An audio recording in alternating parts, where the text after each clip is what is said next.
Halo guys, jumpa lagi dengan channel Masno22. Sebelum kita lanjut ke ceritanya, jangan lupa yang belum subscribe di subscribe, like, dan komen videonya ya. Terima kasih.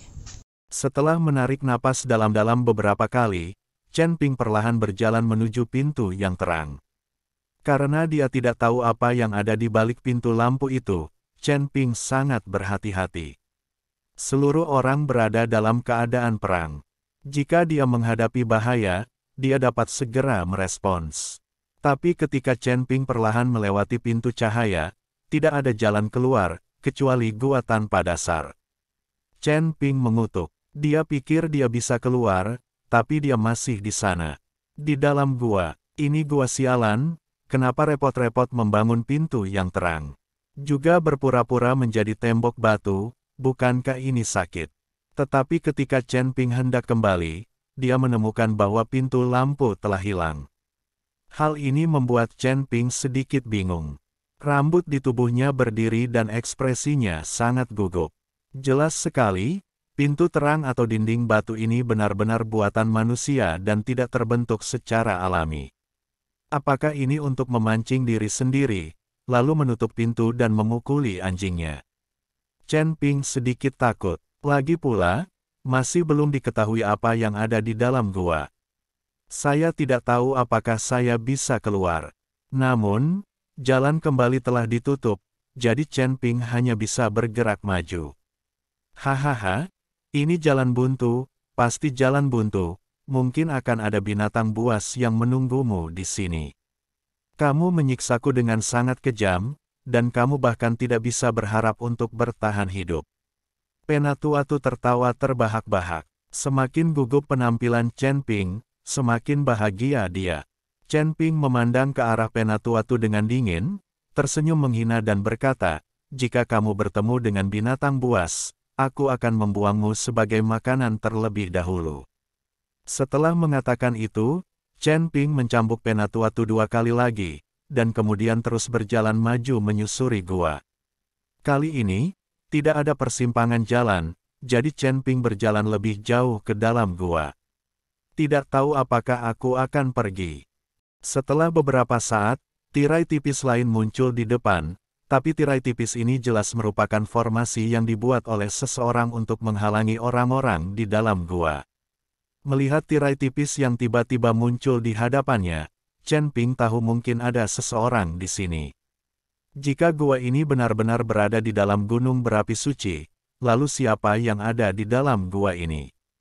Chen Ping melangkah maju, mengamati dengan cermat, dan menemukan bahwa pola formasi pada formasi tersebut sudah sangat tua. Jelas sekali bahwa formasi ini telah disusun di sini selama bertahun-tahun, mungkin ratusan tahun yang lalu. Apakah Anda sudah berada di sini selama ratusan tahun? Anda harus tahu bahwa satu-satunya hal yang dapat digunakan di dalam gua ini adalah filamen api yang sangat halus yang merembes ke dalam, dan tidak ada energi spiritual sama sekali. Jika tidak ada energi spiritual di tempat ini, bagaimana kita bisa berlatih? Saya tidak akan memilih tempat ini untuk retret. Sekarang Chen Ping tidak tahu apakah ada seseorang di balik lampu ini, atau apakah itu seperti pintu lampu tadi. Senior, saya tidak bermaksud memasuki tempat ini. Saya tidak tahu bagaimana saya keluar. Jika Anda mengganggu saya, mohon jangan tersinggung, senior. Chen Ping berteriak keras ke arah tirai tipis. Jika ada seseorang di balik tirai tipis, mereka pasti mendengar teriakan Chen Ping. Setelah berteriak, setelah menunggu beberapa saat, Chen Ping dengan hati-hati menyelidiki formasi tersebut. Formasi ini tidak sulit. Bagi Chen Ping, ini harus dianggap sebagai formasi pertahanan sederhana. Hanya setelah 2 pandangan sekilas, Chen Ping menemukan titik pusat formasi. Chen Ping menjentikkan jarinya, dan beberapa sinar cahaya spiritual terbang dan mengenai mata formasi. Ledakan, tirai tipis mulai bergetar hebat, lalu menghilang seketika. Saat tirai tipis menghilang, seberkas cahaya langsung menerangi seluruh gua. Di dalam gua yang gelap, cahaya warna-warni sangat menyilaukan. Chen Ping dengan cepat menutup matanya, lalu perlahan menoleh dan menemukan bahwa ini adalah ujung gua. Dan ada pintu batu yang terlihat jelas di ujungnya. Ada berbagai lukisan di pintu batu yang bahkan Chen Ping tidak bisa melihatnya. Benar-benar ada kehidupan di sini. Melihat gerbang batu, Chen Ping yakin ada seseorang yang tinggal di sini. Berjalan dengan hati-hati, Chen Ping menekankan tangannya ke pintu batu, dan kemudian menyuntikkan semburan kekuatan spiritual ke dalamnya. Chen Ping ingin mencoba melihat apakah ada mekanisme di dalam pintu batu itu, tetapi dia tidak berani membukanya dengan gegabah. Setelah menyadari bahwa pintu batu itu tidak memiliki mekanisme, Chen Ping mendorong pintu batu itu hingga terbuka. Di belakang gerbang batu, ada ruang batu kecil yang berisi berbagai harta karun. Harta karun ini tampak hidup dan bersinar. Saya telah berada di sini selama bertahun-tahun, dan saya memiliki energi api, yang saya miliki sejak awal. Dan di antara harta karun ini, duduk di atas platform batu biru seluas 1 meter persegi, ada seorang lelaki tua. Pria ini mengenakan pakaian hijau, tubuhnya sudah sangat kurus, rambut abu-abunya tergerai sampai ke bahu, dan dia memancarkan aura lemah. Namun, Chen Ping dapat melihat sekilas bahwa lelaki tua dengan nafas samar di depannya bukanlah orang yang hidup, melainkan jiwa yang tersisa. Namun di bawah cahaya harta karun ini, tampak seperti orang hidup yang duduk di sana. "Siapa kamu?" Chen Ping bertanya pada orang tua itu. Orang tua itu perlahan mengangkat kepalanya. Meski nafasnya lemah dan tubuhnya kurus, matanya tajam. "Seharusnya ini aku yang bertanya padamu, siapa kamu? Kenapa kamu ada di sini?" Orang tua itu bertanya pada Chen Ping.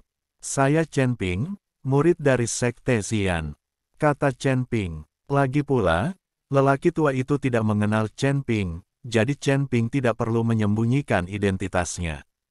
Kurang dari alasan mengapa dia mengatakan bahwa dia adalah murid dari Sekte Xian adalah karena dia merasa bahwa lelaki tua di depannya pasti ada hubungannya dengan mengikuti Sekte Xian.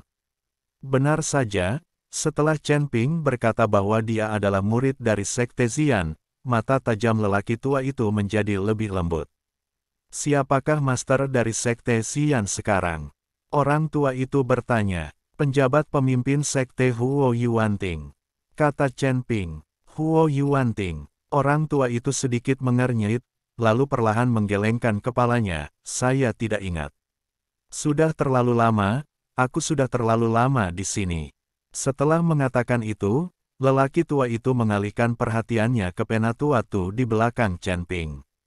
Pada saat ini, Penatua-Tu hanya memiliki bagian tubuhnya yang tersisa, dan seluruh tubuhnya sangat menderita.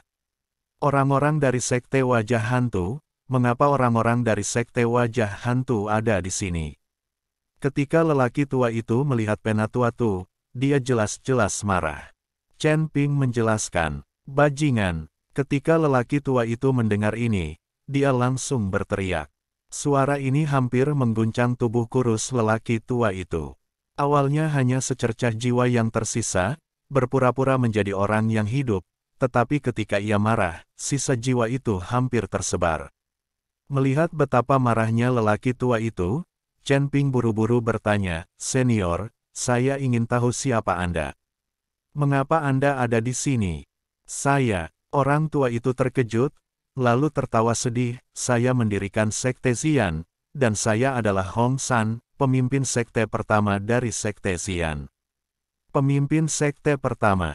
Chen Ping terkejut. Dia tidak menyangka bahwa dia akan bertemu dengan pemimpin sekte pertama dari Sekte Xian di sini.